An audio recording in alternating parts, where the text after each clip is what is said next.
Assalomu alaykum hammaga. Xudo xohlasa yana bitta uchastkamizni tugatyapmiz. O'shani obzorini qilib beramiz sizlarga.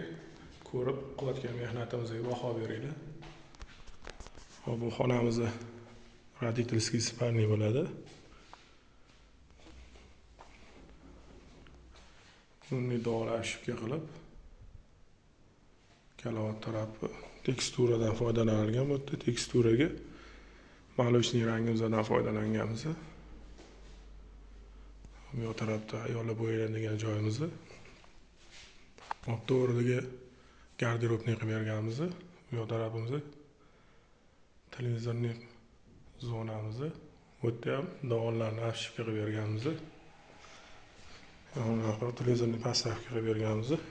Bezuvchi variant. Ush.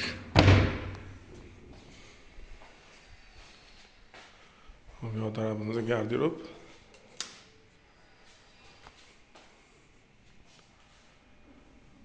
Tapatalga qilib garderob qilib berganmiz. Katta spalniyimizdan chiqqandan keyin bu yoq tarafda detskiy katta bolalar yotadigan xonasi. Bu yerda ham teksturadan foydalanganmiz.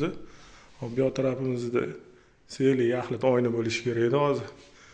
Uyga egasi bilan maslahatlashib, uni tekstura bu yoqga ham qo'yib yuboradigan bo'ldi. Bu yoq tarafda shkafimiz tapatalka bo'lgan.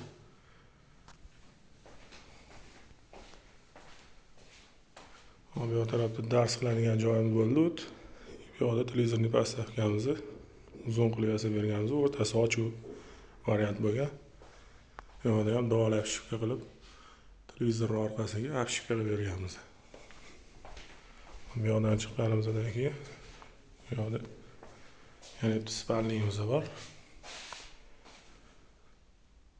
Shkafimiz, ikkita tumbi, kalavot. Hop, bu yoqda ham uni afishka qilib berganmiz. Bu yoq tarafda televizorning pastdavkamiz. Televizorimizning orqasiga afishka qilib berganmiz.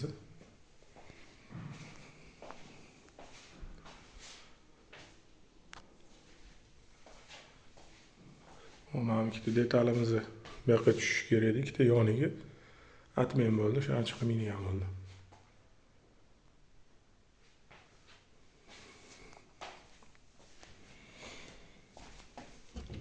Portmalarimiz har doimgidek tandem mexanizm 40 kg bemalol ko'taradi.